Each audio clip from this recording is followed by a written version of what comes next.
আচ্ছা, কে বলেছে chicken internet শুধু মিও মোড় থেকেই খাওয়া যাবে? So let's try the home made chicken internet. তো আপনার মোবাইল ইন্টারনেটের থেকেও অনেক বেশি টেস্টি হলো এই চিকেন ইন্টারনেট। প্রথমত এটা উষ্ণ গরম দুধের মধ্যে হালকা চিনি, নুন, তার মধ্যে একটু ড্রাই ইস্ট এটাকে মিশিয়ে নেব যাতে এটা ফার্মেন্টেশন হয়ে যায়। প্যানের মধ্যে আমরা পেঁয়াজ, হলুদ, নুন আর কিছু বয়েল করে রাখা ছাড়ানো চিকেন দিয়ে এটার ভেতরে স্টাফিংটা বানিয়ে নেবো। আর গোলমরিচের গুঁড়ো ওপর থেকে দিয়ে দেবো ধনেপাতা। আর তারপর আমরা নিয়ে নেবো এখানে 150 গ্রাম মতন ময়দা। আর এটাকে যে ইস্ট আর দুধের যে মিশ্রণটা বানিয়ে রেখেছিলাম ওটা দিয়ে একটা সফট ডো বানিয়ে নেবো। বেশি সফট না, জাস্ট মিডিয়াম। আর তারপর এটাকে একটা পাতলা বেলে নেবো ময়দার সাহায্যে। কার কার চিকেন ইন্টারনেট খেতে ভালো লাগে কিন্তু মিও মোড়ের, সেটা কমেন্ট করবেন। আর এটা বানানোর পরে আপনার মিও মোড়ে যাওয়ার কোনো দরকারই পড়বে না, তার আমার গ্যারেন্টি আছে।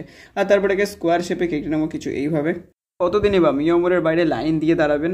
এবার এটা বানান আর মিও মোড়ে যাওয়া ভুলে যান। তো এটাকে 1/2 করে নেবো মাঝখান থেকে। আর যে স্টাফিংটা আমরা বানিয়ে রেখেছিলাম এটাকে এর মধ্যে এবার দিয়ে দেবো এক এক করে ওপর থেকে। এবার হচ্ছে মেন প্রসেস, এটা নিচ থেকে কিছু হালকা হালকা করে আমরা দাগ টেনে দেবো, মানে মাঝখান থেকে এরকমভাবে, একদম পুরো টানবেন না তাহলে এটা খুলে যাবে। এটাকে ওপর থেকে কভার করে দেবো। অ্যান্ড দেন একটু জল লাগিয়ে নেবেন তাহলে সুবিধা হবে। আর বেক করুন 20 থেকে 30 মিনিট। And then